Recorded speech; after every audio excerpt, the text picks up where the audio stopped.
Next story we have is about crunch time. We talked about this a lot in recent days because it's just been ripe in conversation in the industry. But most recently, a Polygon report came out. It's a pretty extensive article. It's a couple pages long about crunch time at Epic Games because of Fortnite's success. It used to be a pleasant experience to work at Epic Games. And then Fortnite happened. Yeah. And then now it's basically stated indirectly that you don't have to work 80-hour weeks, 70-hour weeks, but it's kind of recommended. And you could risk losing, like, you have at Epic Games unlimited vacation.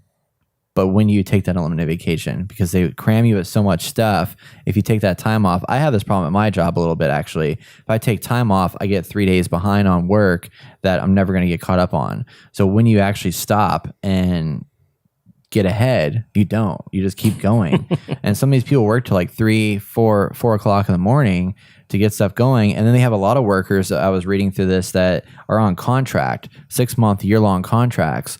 Well, if they start performing poorly, they can threaten, we're going to pull your contract. And right. You don't have a job anymore. Right. And that's shitty. It's like, how does, it's just so frustrating. And they mentioned that, it's a changing space now, and it's a problem that needs to be figured out and solved, because it used to be you crunch up to the point of a game's release, you patch it a little bit and do some fixes afterwards, but then it's done.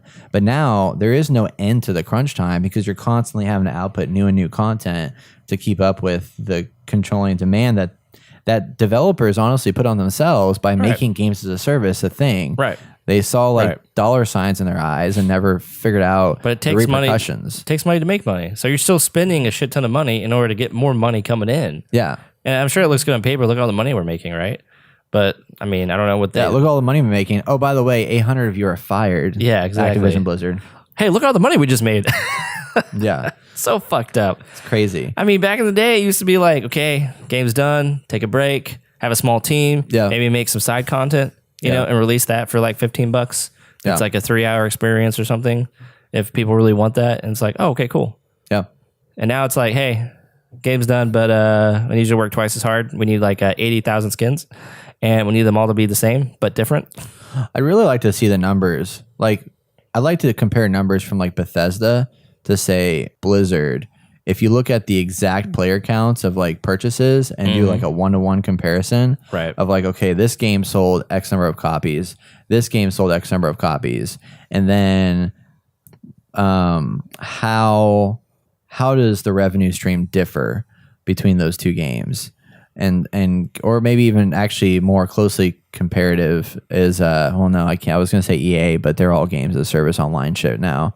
But I was trying to think of a relative comparison, but it's hard because there's so many of these games as service things out there. Like the only one with Overwatch you could look at is like StarCraft or Diablo. Like you do a 1-to-1 comparison with that and say a BioWare game before Fallout, like pre-Fallout 76. Right. But yeah, I'd like to see that, to see how much money they're really losing out on. Because I know, I mean, this is obviously making a lot more money a lot quicker. So maybe that's what they like, is this constant revenue stream.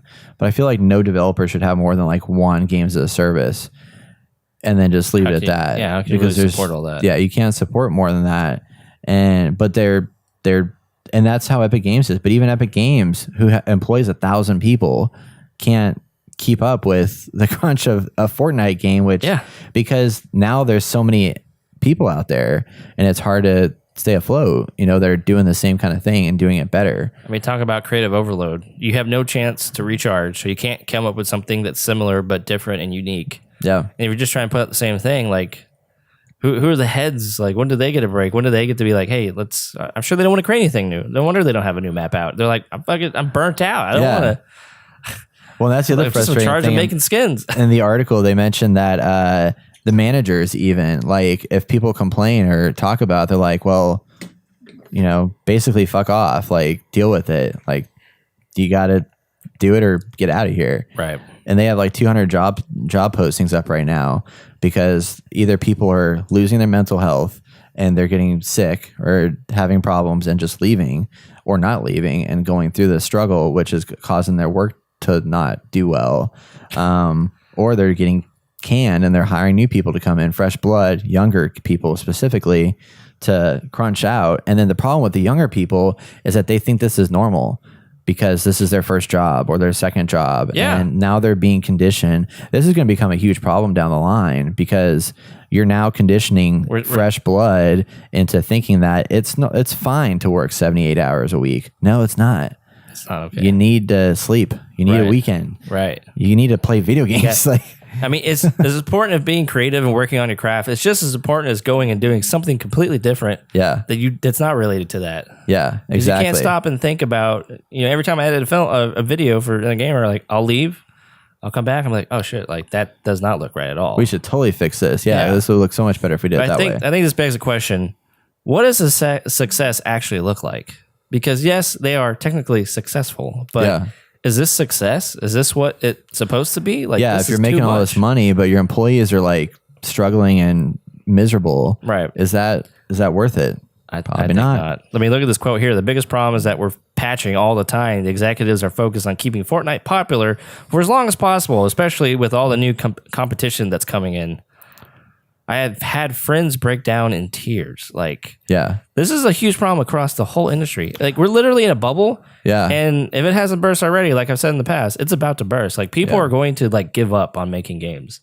For a while. Thank God for the indie people because they're going to come in. They're fresh. They aren't beholden to these ridiculous time crunches and success of a game, and they're able to do what they need to make amazing products. The hard part with that too, that's kind of sucky, is that we see the success stories of the indie games, but talking Katana Zero, 6 years to develop that game. Right. That's a long lifetime, a long part of your life.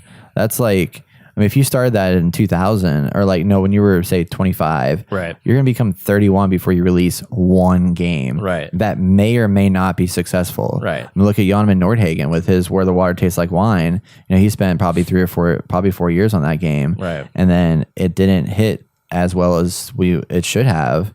And, you don't hear as many of those not success stories. Right. I agree. Yeah. But at the same time, I think it's different because it's something that you actually want to work on. You're passionate about it. And you can take the time off that you need to, You're not beholden to just work on that project for 4 years straight. That's possibly, I mean, speculation why Justin Stander of Katana Zero took 6 years. You know? Maybe 2 years was like getting the idea and really kind of putting the pieces together. And then the rest was just polishing. Right. And giving it a standard that he thought was comfortable, taking as long as it takes, not beholden to anybody. That's true. Yeah.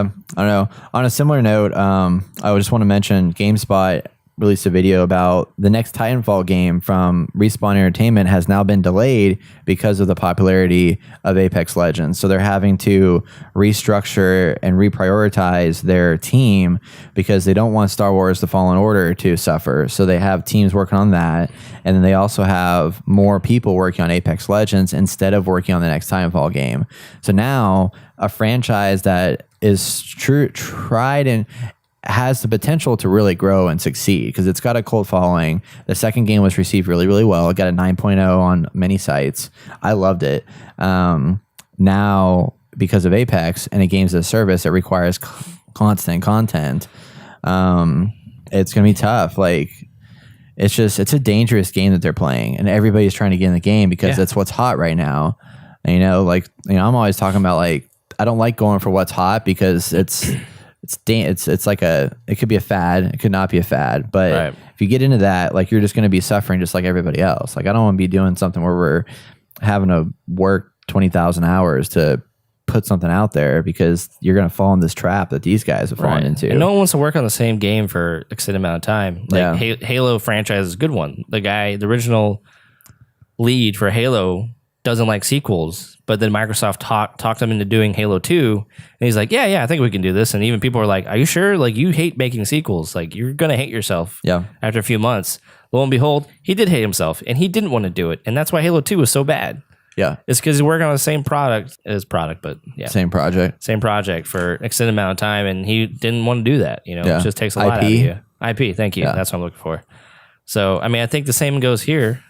Yeah. It'd be nice to have support studios. I know the BioWare studio in Austin is, I don't want to call it support studio, but it is for Anthem. I'm going to call it that because Anthem was made in the UK, and then they gave it to the Austin studio to be like, hey, now you're working on it. It's a complete game, and it's all up to you now. So, I mean, maybe doing something like that, maybe, but I don't know. Yeah, that's messed up. Anyway.